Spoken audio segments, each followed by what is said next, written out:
வணக்கம் நண்பர்களே. கோயம்புத்தூர் பாராளுமன்ற தொகுதி குறித்து முக்கியமான ஒரு அப்டேட்டை பார்க்க போகிறோம். ஃபர்ஸ்ட் என்ன அப்படின்னு பார்த்தீங்கன்னா, நேற்று சாட்டை துரைமுருகன் இருக்கார் பார்த்தீங்களா, அவர் ஒரு வீடியோ போட்டிருக்காருங்க. அந்த வீடியோவில் என்ன சொல்லியிருக்காருன்னா, அண்ணாமலையை ஜெயிப்பதற்காக திமுக ரகசிய ஒரு டீல் பேசப்பட்டிருக்கு, பாஜக திமுக கிட்ட ஒரு ரகசிய டீல் பேசியிருக்கு அப்படின்னு சொல்லிட்டு சாட்டை துரைமுருகன் ஒரு வீடியோ போட்டிருக்காரு. இன்னொரு பக்கம் பார்த்தீங்க அப்படின்னா, சவுக்கு சங்கர் இருக்கார் பார்த்தீங்களா, அவரும் இதே மாதிரியான ஒரு கருத்தை ஷேர் பண்ணியிருக்காரு. இப்போ இவங்க என்ன சொல்லியிருக்காங்க, இதில் உண்மைத்தன்மை இருக்கா அப்படின்னு சொல்லிட்டு நம்ம டிஸ்கஸ் பண்ண போகிறோம். கோவை பாராளுமன்ற தொகுதியில் போன வாட்டி பார்த்தீங்கன்னா கம்யூனிஸ்ட் போட்டிட்டாங்க. இந்த வாட்டி திமுகவே போட்டிடுறாங்க. அப்படி திமுக போட்டிடுறாங்களே, ஒரு வலிமையான கேண்டிடேட்டை நிப்பாட்ட வேண்டியது தானே. பொங்கலூர் பழனிசாமி இருக்காரு, அவரை போட்டியிட வச்சிருக்கலாம், அவருக்கு வாய்ப்பு கொடுக்கல. மகேந்திரன் இருக்கார்ல, மக்கள் நீதி மய்யம் கட்சியிலிருந்து விலகி திமுகவில் சேர்ந்தாரு, பெரிய ஒரு செல்வந்தர். மகேந்திரனுக்கு சான்ஸ் கொடுத்துருக்கலாம்ல, மகேந்திரனுக்கு கொடுக்கல. மூணாவது பார்த்தீங்கன்னா, கார்த்திகேய சிவசேனாபதி இருக்கார்ல, 2021 சட்டமன்ற தேர்தலில் தொண்டாமுத்தூர் தொகுதியில் எஸ்பி வேலுமணி அவர்களை எதிர்த்து கார்த்திகேய சிவசேனாபதி போட்டியிட்டார். ஜல்லிக்கட்டு போராட்டத்தில் எல்லாம் கலந்துருக்காரு. அவருக்கு வாய்ப்பு கொடுத்துருக்கலாம்ல. இந்த மக்களவை தேர்தலில் அறிமுகமான முகம், அவருக்கு சான்ஸ் கொடுக்கல. நாம் தமிழரிலிருந்து விலகி திமுகவில் சேர்ந்த ராஜீவ்காந்தி இருக்கார் பார்த்தீங்களா, திமுகவுடைய மாணவர் அணியுடைய பொறுப்பாளர், அவருக்கு சீட்டு கொடுத்துருக்கலாம், அவருக்கு கொடுக்கல.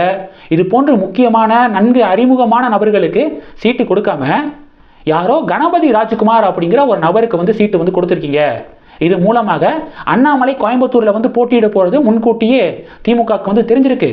அதனால தான் சிட்டிங் எம்பிக்கு சீட்டை கொடுக்காம திமுகவே அங்கே போட்டியிடுவதற்கு முடிவெடுத்து ஒரு டம்மி வேட்பாளரை களமிறக்கியிருக்காங்க அப்படின்னு சொல்லிட்டு சாட்டை துரைமுருகன் அவர்கள் ஒரு வீடியோ போட்டிருக்காரு. இந்த அளவுக்கு திங்க் பண்ண நேரத்துக்கு சின்னத்துக்கு அப்ளை பண்ணியிருந்தாங்க அப்படின்னா கூட இது மாதிரி தான் பல விஷயங்களில் அது அப்படி இருக்குமோ இது இப்படி இருக்குமோ திங்க் பண்ணிக்கிருக்காங்க நாம் தமிழர் கட்சிகள். இப்படி திங்க் பண்ணுற நேரத்துக்கு ப்ராப்பராக சின்னத்துக்கு அப்ளை பண்ணியிருந்தா கூட கரும்பு விவசாயி சின்னம் கிடைச்சிருக்கும். இப்போ பார்த்தீங்கன்னா மைக் சின்னம் கிடைச்சிருக்கு நாம் தமிழர் பார்ட்டிக்கு. சாட்டை துரைமுருகன் அவர்கள் இப்படி சொல்லியிருக்காரு. சவுக்கு சங்கர் இருக்கார் பார்த்தீங்களா, அவர் என்ன குறிப்பிட்டிருக்காரு அப்படின்னா, சவுக்கு சங்கரும் இதே மாதிரியான ஸ்டேட்மெண்ட்டை முன் வச்சிருக்காரு. என்ன தெரியுமா சொல்லியிருக்காரு, அந்த கணபதி ராஜ்குமார் செந்தில் பாலாஜியுடைய ஆதரவாளர், செந்தில் பாலாஜியுடைய ரெக்கமெண்டேஷன் பேரில் தான் அந்த கணபதி ராஜ்குமாருக்கு சீட்டு கொடுக்கப்பட்டிருக்கு. ஒருவேளை இப்படி இருந்திருக்கலாம்ல, இது மாதிரி டம்மியான ஒரு வேட்பாளருக்கு சீட்டு கொடுத்தீங்க அப்படின்னா மட்டும்தான், அண்ணாமலையை ஜெயிக்க வச்சிங்க அப்படின்னா மட்டும்தான் செந்தில் பாலாஜி அவர்களுக்கு ஜாமீன் கிடைக்கும் அப்படின்னு சொல்லிட்டு பாஜக மேலிடம் சொல்லியிருக்கலாம். அதனால வேற வழி இல்லாமல் செந்தில் பாலாஜி அவர்கள் அவருடைய ஆதரவாளர் கணபதி ராஜ்குமாரை கோயம்புத்தூர் பாராளுமன்ற தொகுதியில் களமிறக்கி எலெக்ஷன் வேலையை பார்க்க வேண்டாம் அப்படின்னு சொல்லிட்டா அண்ணாமலை தானே ஜெயிப்பாரு அப்படின்னு சொல்லிட்டு சவுக்கு சங்கர் ஒரு பேட்டி கொடுத்துருக்காரு. இதையே தான் சாட்டை துரைமுருகனும் சொல்லியிருக்காரு. இது மாதிரி செந்தில் பாலாஜி அவர்களுக்கு அவர் சிறையிலிருந்து வெளியே வர கோயம்புத்தூர் பாராளுமன்ற தொகுதியில் அண்ணாமலையை ஜெயிக்க வைக்கணும், அப்போ டம்மியான வேட்பாளரை திமுக களமிறக்கணும் அப்படின்னு பாஜக மற்றும் திமுக இடையே ஒரு ரகசிய டீல் நடந்திருக்கு அப்படின்னு அடிச்சு விட்டுருக்காரு சாட்டை துரைமுருகன். சவுக்கு சங்கர் அவர்களும் அடிச்சு விட்டுருக்காரு. இவங்களுடைய பிளான் என்ன அப்படின்னு பார்த்தீங்கன்னா, 2024 மக்களவை தேர்தலில் கோவை பாராளுமன்ற தொகுதியில் அண்ணாமலை ஜெயிப்பதற்கு அதிகப்படியான வாய்ப்புகள் இருக்கு. அண்ணாமலை ஜெயிச்சிட்டாரு அப்படின்னா அதிமுக ஒரு பிம்பத்தை கட்டமைக்கலாம்ல. பார்த்துக்கோங்க, திமுக ஒரு டம்மியான வேட்பாளரை களமிறக்கி அண்ணாமலையை ஜெயிக்க வச்சுட்டாங்க.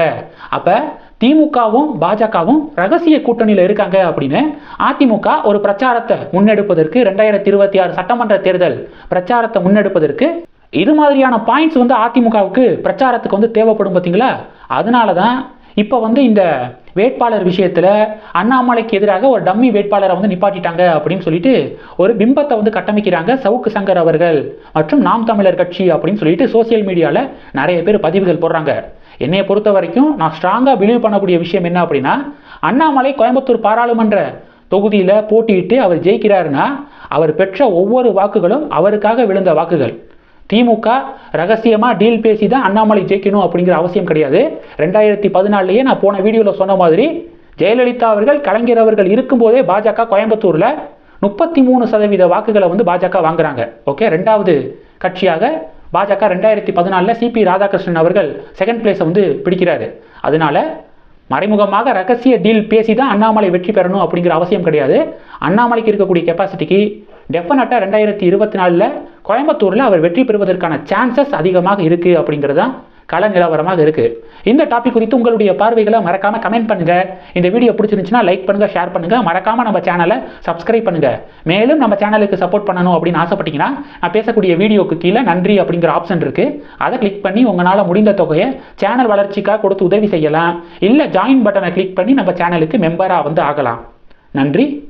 ஜெய் ஹிந்த்.